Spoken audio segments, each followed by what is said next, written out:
यह बात उन दिनों की है जब भारत के गृह मंत्री हुआ करते थे राजनाथ सिंह। राजनाथ सिंह के पास एक बड़े कारोबारी का फ़ोन पहुंचता है।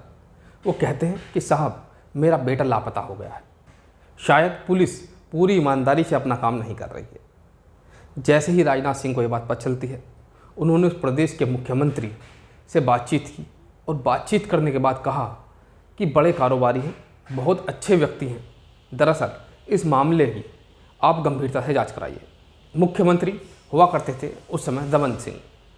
रमन सिंह ने अपने प्रदेश की पुलिस को अलर्ट किया और कहा कि जितनी जल्दी हो सके इस घटनाक्रम के बारे में सोचिए और जो भी मामला है उसे सामने लेकर आइए। अब पुलिस इस मामले में जांच पड़ताल में बहुत ईमानदारी से जुट जाती है।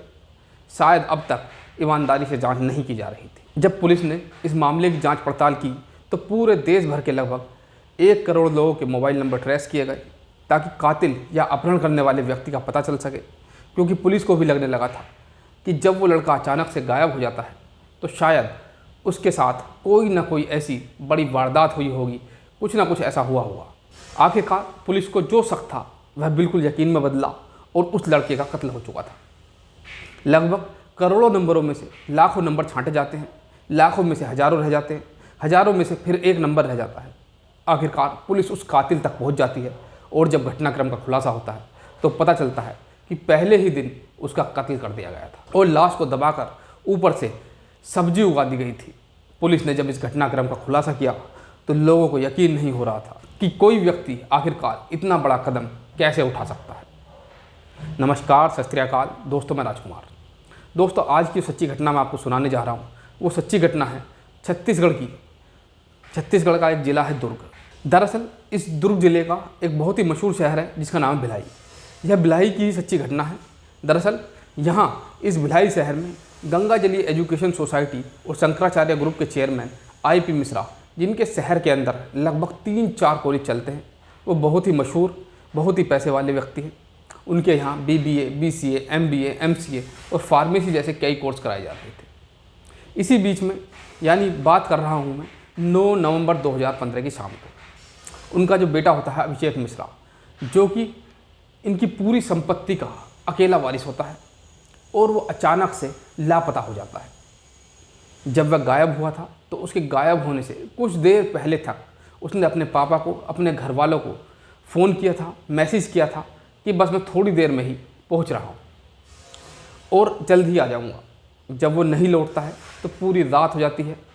तो अगला दिन यानी कि 10 नवंबर 2015 को परिवार के लोग भिलाई थाने में जाते हैं और जाने के बाद अपने बेटे की गुमशुदगी की रिपोर्ट दर्ज कराते हैं।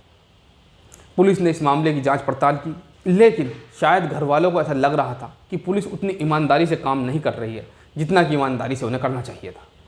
इसके बाद जो भारत के गृह मंत्री होते हैं उन तक ये सूचना पहुंचाई जाती है और उसके बाद फिर गृह मंत्री मुख्यमंत्री को और फिर मुख्यमंत्री पुलिस से इस मामले की जांच पड़ताल को पूरी ईमानदारी से करने के लिए कहते हैं। आखिरकार जो लड़का गायब हुआ था, जिसका नाम होता है अभिषेक मिश्रा, उसके मोबाइल की लोकेशन और CDR निकलवाई जाती है। धीरे धीरे करके जितने भी लोग उसके कॉन्टैक्ट में थे, जिससे उनकी कनेक्टिविटी मिलती है, जो लोग उससे कनेक्ट हुए थे, उन लोगों को मोबाइल के ज़रिए मोबाइल से ट्रेस किया जाता है। लेकिन इतने सारे नंबरों में से पुलिस को कोई सफलता नहीं मिलती। गंगा जलीय एजुकेशन सोसाइटी और शंकराचार्य ग्रुप के जितने भी कॉलेज थे, उन कॉलेजों में काम करने वाले, चाहे चपरासी हों, चाहे प्रोफेसर हों या कोई और हो, या फिर इस परिवार से जुड़े जो भी लोग थे, डायरेक्ट या इनडायरेक्ट, सभी लोगों से पूछताछ की जा रही थी। और पता चलता है कि वो अंतिम वक्त में दिल्ली था और दिल्ली से घर आया। आखिरकार पुलिस भी थक जाती है। धीरे धीरे करके लगभग 1-1.25 महीना बीत जाता है, लेकिन पुलिस इस लड़के का कहीं भी कोई सुराग नहीं निकाल पा रही थी। आखिरकार पुलिस करे तो क्या करे। तभी एक मुखबिर ने सूचना दी कि इनके जो कॉलेज था, उस कॉलेज में एक बहुत ही खूबसूरत प्रोफेसर होती है, उससे कहीं ना कहीं इनकी नज़दीकियाँ थी, आप उस पर भी ध्यान दीजिए। पुलिस ने हालांकि उसका नंबर भी ट्रेस पर लगाया था, लेकिन उसके नंबर से कोई ऐसी सफलता नहीं मिल पा रही थी। तभी पुलिस ने कहा कि जब हम इतने सारे नंबरों को ट्रेस किया है तो क्यों ना इस प्रोफेसर के परिवार वालों के नंबर भी ट्रेस कर लिए जाए। इस प्रोफेसर के परिवार से जो डायरेक्ट या इनडायरेक्ट रूप से जो लोग जुड़े थे, उनके भी मोबाइल नंबर, CDR वगैरह सब निकलवाई गई, तो वहाँ से ही कोई सफलता नहीं मिल पा रही थी। दरअसल जो प्रोफेसर होती है जिसका नाम होता है किमसी जैन, जो कि 2013 तक उनके इंस्टीट्यूट में पढ़ाया करती थी और पढ़ाने के बाद अचानक से वो लापता हो जाती है। लापता होने के बाद पता चलता है कि साल 2013 में उन्होंने शादी कर ली थी और यह जो व्यक्ति गायब होता है 2015 में। पुलिस हर छोटी से छोटी कड़ी और बड़ी से कड़ी को तलाश रही थी। आखिरकार जो इनके हस्बैंड होते हैं, प्रोफेसर किमसी जैन के जो हस्बैंड थे, उनका नाम था विकास जैन। अब पुलिस ने विकास जैन की भी CDR निकलवाई, लोकेशन निकलवाई। जब पुलिस ने इसे बारीकी से खंगालने की कोशिश कर रही थी तो बताया जाता है कि इस इलाके में इस जोन के IG साहब होते हैं, उन्होंने कई बार दृश्यम फिल्म आई थी अजय देवगन की, उस दृश्यम फिल्म को कई बार देखा था ताकि कोई क्लू मिल जाए। स्पेशल 26 मूवी आई थी, उसका भी कई बार उन्होंने देखा। जब प्रेस कॉन्फ्रेंस की जाती है, खुलासा किया जाता है, उन्होंने कहा कि मैंने इस फिल्म को कई बार देखा था ताकि घटनाक्रम का खुलासा हो जाए। आखिर पुलिस को थोड़ी सफलता मिल जाती है और सफलता यह थी कि जो प्रोफेसर के हस्बैंड होते हैं विकास जैन और जो व्यक्ति गायब हुआ होता है अभिषेक मिश्रा, इन दोनों की अंतिम लोकेशन जो होती है वह बिल्कुल एक साथ, यानी कि जहां अभिषेक मिश्रा जा रहा था वहीं विकास जैन जा रहे थे। बस पुलिस के लिए यही एक अंतिम उम्मीद थी, किरण थी। अब पुलिस ने विकास जैन को गिरफ्तार किया, उससे बातचीत की, उससे कहा कि तुम 2-4 सवाल हैं, इनका जवाब दे दो। अब सवाल पूछे जा रहे हैं कि तुम उस वक्त कहाँ थे जब यह अभिषेक मिश्रा उधर घूम रहा था, तो तुम कहाँ थे। यह सब इस तरह की बातें चल रही थी। आखिरकार वो व्यक्ति ज़्यादा देर तक नहीं टिक पाया और टिक ना पाने के कारण ही उसने कुछ ऐसे राज बोलने शुरू कर दिए। दरअसल इसी बीच में जो पुलिस ने नंबरों को खंगाल रही थी तो एयरपोर्ट रोड पर उनकी कार थी, वो कार मिल जाती है, लेकिन उससे भी कोई सबूत नहीं मिला। हालांकि सर्विस लाइन्स ने, डॉग स्क्वाड ने हर तरह से कोशिश की और SIT की टीम भी कोशिश कर रही थी। अब विकास जैन को जब खंगाला जाता है, विकास जैन से जब बातचीत की जाती है तो उसने कुछ ऐसे चौंकाने वाले खुलासे किए। दरअसल वह बताता है उसकी जो पत्नी है जिसका नाम किमसी जैन है, उन्हीं के इंस्टीट्यूट में पढ़ाया करती थी। वह और अभिषेक मिश्रा दोनों बहुत ही करीब आ जाते हैं, यानी कि दोस्त बन जाते हैं। दोस्ती प्यार में बदल जाती है और फिर दोनों एक दूसरे के साथ रिलेशनशिप में रहने लगते हैं। लेकिन इसी बीच में जो अभिषेक मिश्रा होता है उसकी शादी हो जाती है। अब वो कहीं ना कहीं परेशान रहने लगती है, इसलिए उसने अपने घर वालों से बातचीत की और उसकी विकास जैन से शादी हो जाती है और वो अचानक ही इंस्टीट्यूट को छोड़ करके अपने घर चली जाती है, विकास जैन के साथ रहने लगती है। उसने कहा कि तुम अपनी ज़िंदगी में खुश रहो और मैं अपनी ज़िंदगी में खुश रहूँगी। वो अपने पति के साथ थी, लेकिन अभिषेक मिश्रा लगातार उस प्रोफेसर के संपर्क में था, उससे संबंध बनाने की लगातार कोशिश करता रहता है, उसके नज़दीक जाने की कोशिश करता रहता है और वो बार बार मना करती थी कि अब मेरी शादी हो चुकी है, मैं अपनी ज़िंदगी में खुश हूँ, तुम भी अपनी ज़िंदगी में खुश रहो और मुझे परेशान मत करो। लेकिन अभिषेक मिश्रा शायद उसे परेशान कर रहा था और यही बात थी कि किमसी जैन ने अपने पति विकास जैन को ये पूरी कहानी बताई कि इस तरह से मैं इनके कॉलेज में पढ़ाया करती थी और हम दोनों बहुत करीब आ गए थे।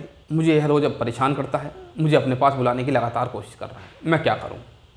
तो क्या करूं? तब उन्होंने कहा कि तू परेशान क्यों होती है, वह किसी भी तरकीब से उस व्यक्ति को तुम एक बार मिलने के लिए बुला लो, मुलाकात करने के लिए बुला लो, उसके बाद जो होगा फिर वो मैं देख लूँगा।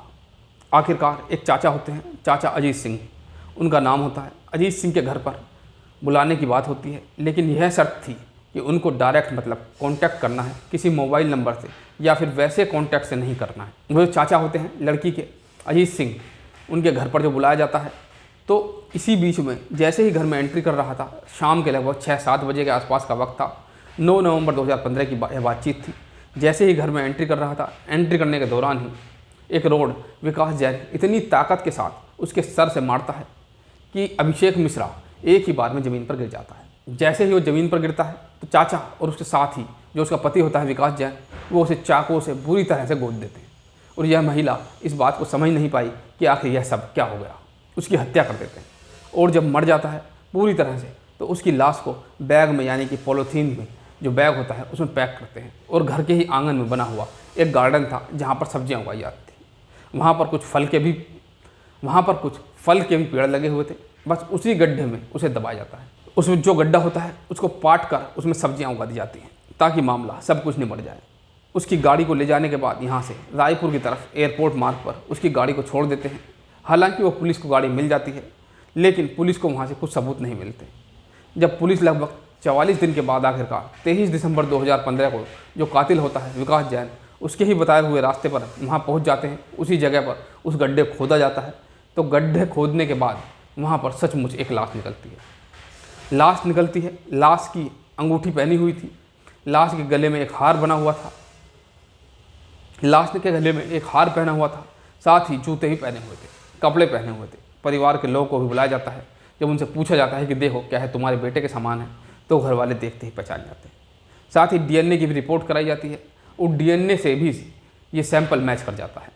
पुलिस ने आखिरकार जो प्रेमिका होती है, यानी कि पूर्व प्रेमिका, उसके पति और चाचा, इनको गिरफ्तार करती है और गिरफ्तार करने के बाद इनको जेल भेज देती है। एक लंबा समय बीत जाता है, यानी कि 11 मई 2021 को चाचा और उसका जो पति होता है विकास जैन, उसको उम्र कैद की सज़ा सुना दी जाती है। साथ ही महिला जो होती है किमसी जैन, उसको सबूतों के अभाव में छोड़ दिया जाता है। फिलहाल यह बताया जाता है कि साल 2023 तक उन लोगों ने तमाम कोशिशें की कि 2015 से वह जेल में थे, 2023 तक कोशिश करते रहे कि जेल से बाहर निकले। ना ही तो चाचा बाहर निकल पाता है और ना ही विकास जैन। लेकिन जो अभिषेक मिश्रा के परिवार वाले थे, वो कोर्ट की शरण में जाते हैं और कहते हैं कि यह जो महिला है, इसकी भी बराबर की गलती है, यह भी उतनी ही जिम्मेदार है जितनी कि ये दो लोग, इसके खिलाफ भी कार्रवाई होनी चाहिए। उधर वो दोनों होते हैं, दो कातिल चाचा और पति, वो लगातार कोशिश कर रहे हैं कि हम बाइज्जत बरी हो जाएं। उस वक्त कुछ ऐसी स्थिति थी कि अभिषेक मिश्रा जो होता है वो लड़की का पीछा नहीं छोड़ रहा था और उनको उसे रास्ते से हटाना ज़रूरी था। वो ऐसी दलील दे रहे हैं। दोस्तों, इस पूरे घटनाक्रम को सुनाने का उद्देश्य किसी को परेशान करना नहीं था, किसी का दिल दुखाना नहीं था। बस आपको जागरूक करना है, आपको सचेत करना है कि आप अपने आसपास के माहौल पर निगाह बनाए रखें, जो भी इस तरह के मामलों में ना पड़ें और अपना ख्याल रखें। आज की कहानी में इतना ही। फिर मिलूँगा किसी अन्य कहानी के साथ। तब तक के लिए नमस्कार, धन्यवाद।